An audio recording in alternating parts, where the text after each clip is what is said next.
Dekat sini korang boleh makan buffet durian dengan cendol durian dekat dalam ladang durian tepi Tasik tau. Bukan setakat cendol durian dengan durian je ada. Ada nasi goreng durian, pasta kari kambing, chicken chop satu egg, bakso beranak, pecel lele dan macam-macam lagi makanan lain best-best. Jangan risau, semua makanan ni halal tau. Bukan setakat makan je, macam-macam aktiviti boleh buat. Boleh main kayak, lepak kat sungai, tengok binatang-binatang macam kuda ni. Memang healing habis weh lepak makan dekat sini. Yang penting memang best. Hari ni jom kita dekat satu pok makan dekat dalam ladang durian dekat tepi Tasik. Memang chill habis weh. Bukan setakat tu, ada aktiviti best. Ada mini zoo, boleh healing, boleh OTD. Yang paling best ada buffet durian. Dekat mana di? Dekat Dimba by the King dekat Karak Pahang.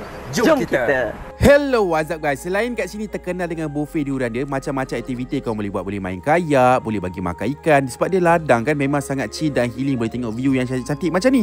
Boleh jalan-jalan, tengok nak apa, tengok macam aku, kita orang masuk kat belakang lah, lepak tepi Tasik ni Lepas tu ada gazebo kalau kau nak lepak makan dekat sini. Boleh petik-petik buah. Tengok macam ada pokok durian lagi weh. Tengok memang besar kat sini. Dia bukan setakat tempat makan saja, tapi tempat ni sangatlah healing. So kita orang ronda-ronda lah, pusing pergi tengok mini zoo kat belakang. Lepas tu tengok ada ada KLCC durian lagi weh.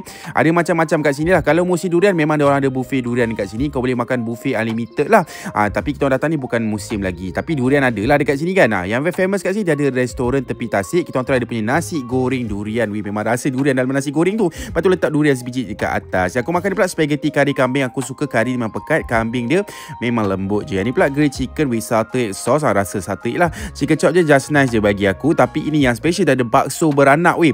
Bapak besar bakso dia. Bakso dia memang sedap sangat. Tahu kau tengok ada makan weh, gigit macam tu je. Yang Syafiq makan ni pula dia punya nasi ulam pecel lele. Tengok pecel lele dia makan dalam hutan ni lah. Yang ni pula dia punya club sandwich. Lepas tu minuman pun best-best kat sini. Kau akan try dia punya durian milkshake rock lemon dan juga jus rock melon. Lepas tu kau boleh makan durian dengan cendol durian. Macam Syafiq ni dia makan ais kacang. Macam aku pula aku makan cendol durian. Makan kat atas tengok view ni memang sangat healing habis weh.